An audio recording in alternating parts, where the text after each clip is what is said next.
ओम शांति। आज 4 सितंबर 2024 की साकार मुरली। मीठे बच्चे, तुम बेहद के बाप पास आए हो विकारी से निर्विकारी बनने, इसलिए तुम्हारे में कोई भी भूत नहीं होना चाहिए। प्रश्न: बाप अभी तुम्हें ऐसी कौन सी पढ़ाई पढ़ाते हैं जो सारे कल्प में नहीं पढ़ाई जाती? उत्तर: नई राजधानी स्थापन करने की पढ़ाई। मनुष्य को राजाई पद देने की पढ़ाई इस समय सुप्रीम बाप ही पढ़ाते हैं। यह नई पढ़ाई सारे कल्प में नहीं पढ़ाई जाती। इसी पढ़ाई से सतयुगी राजधानी स्थापन हो रही है। ओम शांति। यह तो बच्चे जानते हैं, हम आत्मा हैं, न कि शरीर। इसको कहा जाता है देही अभिमानी। मनुष्य सब है देह अभिमानी। यह है ही पाप आत्माओं की दुनिया अथवा विकारी दुनिया। रावण राज्य है, सतयुग पास्ट हो गया है, वहाँ सब निर्विकारी रहते थे। बच्चे जानते हैं हम ही पवित्र देवी देवता थे जो 84 जन्मों के बाद फिर पतित बने हैं। सब तो 84 जन्म नहीं लेते हैं। भारतवासी ही देवी देवता थे जिन्होंने 82, 83, 84 जन्म लिए हैं, वही पतित बने हैं। भारत ही अविनाशी खंड गाया हुआ है।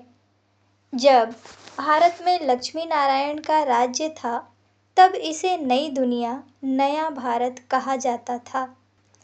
अभी है पुरानी दुनिया, पुराना भारत।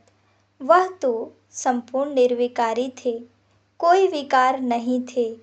वह देवताएं ही 84 जन्म ले अभी पतित बने हैं। काम का भूत, क्रोध का भूत, लोभ का भूत, यह सब कड़े भूत हैं। इनमें मुख्य है देह अभिमान का भूत। रावण का राज्य है ना, यह रावण है भारत का आधा कल्प का दुश्मन। जब मनुष्य में 5 विकार प्रवेश करते हैं, इन देवताओं में यह भूत नहीं थे। फिर पुनर्जन्म लेते लेते इनकी आत्मा भी विकारों में आ गई। तुम जानते हो, हम जब देवी देवता थे तो कोई भी विकार का भूत नहीं था। सतयुग त्रेता को कहा ही जाता है राम राज्य। द्वापर कलयुग को कहा जाता है रावण राज्य। यहाँ हर एक नर नारी में 5 विकार है। द्वापर से कलयुग तक 5 विकार चलते हैं। अब तुम पुरुषोत्तम संगम युग पर बैठे हो, बेहद के बाप के पास आए हो विकारी से निर्विकारी बनने के लिए। निर्विकारी बन अगर कोई विकार में गिरते हैं तो बाबा लिखते हैं, तुमने काला मुंह किया, अब गोरा मुंह होना मुश्किल है। 5 मंजिल से गिरने जैसा है, हड्डियां टूट जाती है। गीता में भी है, भगवान वाच काम महाशत्रु है। भारत का वास्तविक धर्मशास्त्र है ही गीता। हर एक धर्म का एक ही शास्त्र है। भारतवासियों के तो ढेर शास्त्र हैं, उनको कहा जाता है भक्ति। नई दुनिया सतो प्रधान गोल्डन एज है, वहाँ कोई लड़ाई झगड़ा नहीं है। बड़ी आयु थी, एवर हेल्दी वेल्दी थे। तुमको स्मृति आई, हम देवताएं बहुत सुखी थे। वहाँ अकाले मृत्यु होती नहीं, काल का डर रहता नहीं। वहाँ हेल्थ वेल्थ हैप्पीनेस सब रहती है। नरक में हैप्पीनेस होती नहीं, कुछ न कुछ शरीर का रोग लगा रहता है। यह है अपार दुखों की दुनिया, वह है अपार सुखों की दुनिया। बेहद का बाप दुखों की दुनिया थोड़े ही रचेंगे, बाप ने तो सुख की दुनिया रची। फिर रावण राज्य आया तो उनसे दुख अशांति मिली। सतयुग है सुखधाम, कलयुग है दुखधाम। विकारों में जाना, गोया 1-2 पर काम कटारी चलाना। मनुष्य कहते हैं यह तो भगवान की रचना है ना। परंतु नहीं, भगवान की रचना नहीं, यह रावण की रचना है। भगवान ने तो स्वर्ग रचा, वहाँ काम कटारी होती नहीं। ऐसे नहीं दुख सुख भगवान देता है। अरे भगवान बेहद का बाप बच्चों को दुख कैसे देगा। वह तो कहते हैं मैं सुख का वर्षा देता हूँ, फिर आधा कल्प के बाद रावण श्रापित करते हैं। सतयुग में तो अथाह सुख थे, माला माल थे। एक ही सोमनाथ के मंदिर में कितने हीरे जवाहरात थे। भारत कितना साल्वेंट था, अभी तो इनसाल्वेंट है। सतयुग में 100% साल्वेंट, कलयुग में 100% इनसाल्वेंट। यह खेल बना हुआ है। अभी है आयरन एज, खाद पड़ते पड़ते बिल्कुल तमो प्रधान बन गए हैं। कितना दुख है। यह एरोप्लेन आदि भी 100 वर्ष में बने हैं। इनको कहा जाता है माया का पॉम्प। तो मनुष्य समझते साइंस ने तो स्वर्ग बना दिया है, परंतु यह है रावण का स्वर्ग। कलयुग में माया का पंप देख तुम्हारे पास मुश्किल आते हैं। समझते हैं हमारे पास तो महल मोटरें आदि है। बाप कहते हैं स्वर्ग तो सतयुग को कहा जाता है, जब इन लक्ष्मी नारायण का राज्य था। अब इन लक्ष्मी नारायण का राज्य थोड़े ही है। अब कलयुग के बाद फिर इनका राज्य आएगा। पहले भारत बहुत छोटा था। नई दुनिया में होते ही हैं 9 लाख देवताएं। बस पीछे वृद्धि को पाते रहते हैं। सारी सृष्टि वृद्धि को पाती रहती है। पहले पहले सिर्फ देवी देवता थे। तो बेहद का बाप वर्ल्ड की हिस्ट्री ज्योग्राफी बैठ समझाते हैं। बाप बेगर और कोई बतला न सके।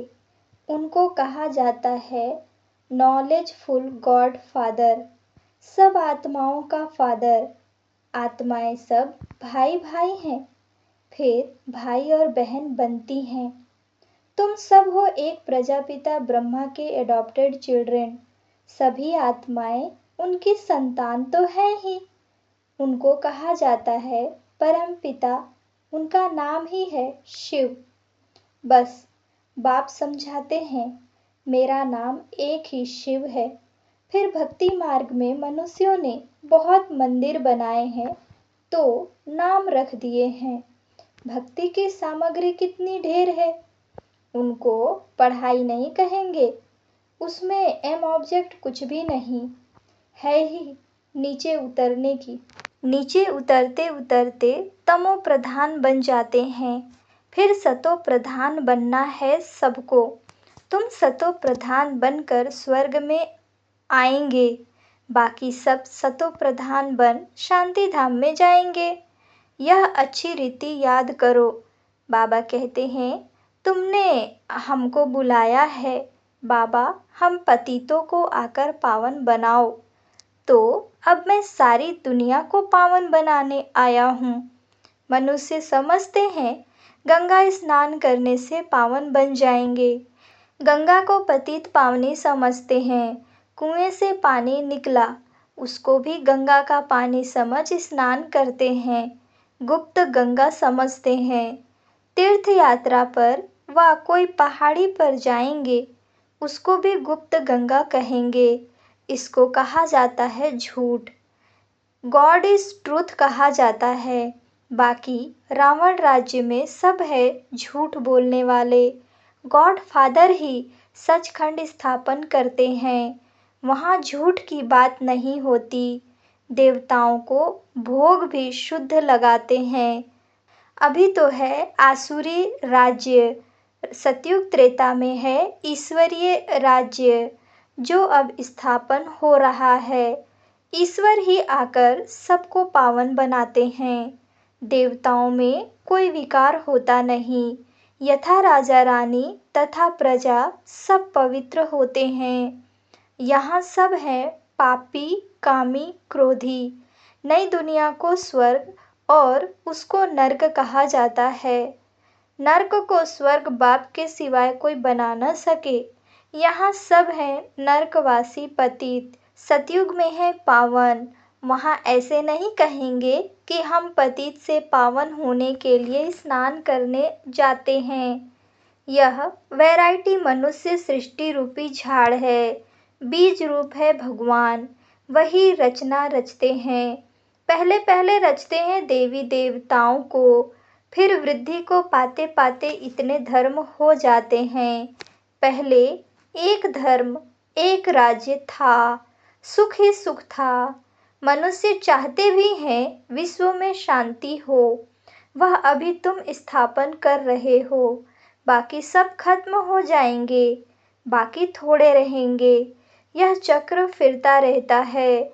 अभी है कलयुग अंत और सतयुग आदि का पुरुषोत्तम संगम युग। इसको कहा जाता है कल्याणकारी पुरुषोत्तम संगम युग। कलयुग के बाद सतयुग स्थापन हो रहा है। तुम संगम पर पढ़ते हो, इसका फल सतयुग में मिलेगा। यहाँ जितना पवित्र बनेंगे और पढ़ेंगे उतना ऊंच पद पाएंगे। ऐसी पढ़ाई कहाँ होती नहीं। तुमको इस पढ़ाई का सुख नई दुनिया में मिलेगा। अगर कोई भी भूत होगा तो एक तो सजा खानी पड़ेगी, दूसरा फिर वहाँ कम पद पाएंगे।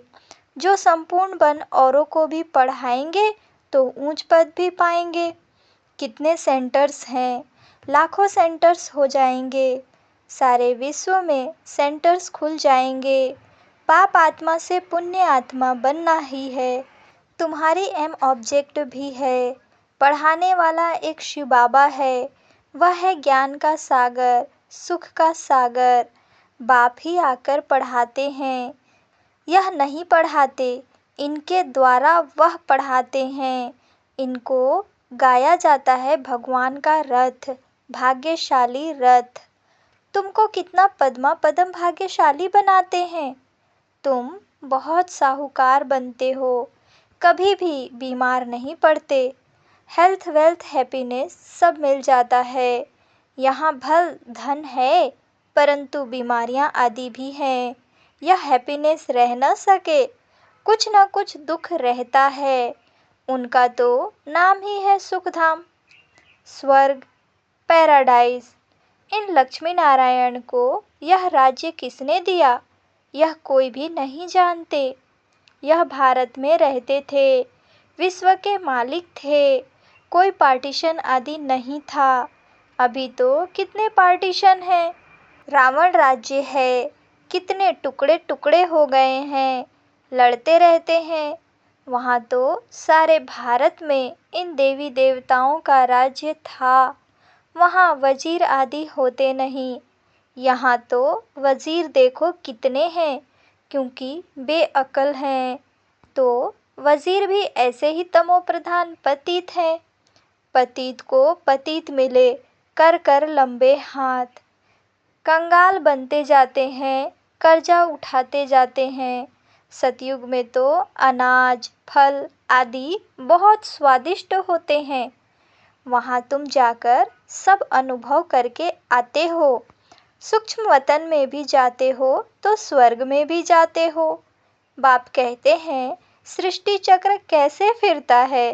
पहले भारत में एक ही देवी देवता धर्म था, दूसरा कोई धर्म नहीं था। फिर द्वापर में रावण राज्य शुरू होता है। अभी है विकारी दुनिया, फिर तुम पवित्र बन निर्विकारी देवता बनते हो। यह स्कूल है। भगवान वाच, मैं तुम बच्चों को राजयोग सिखलाता हूँ।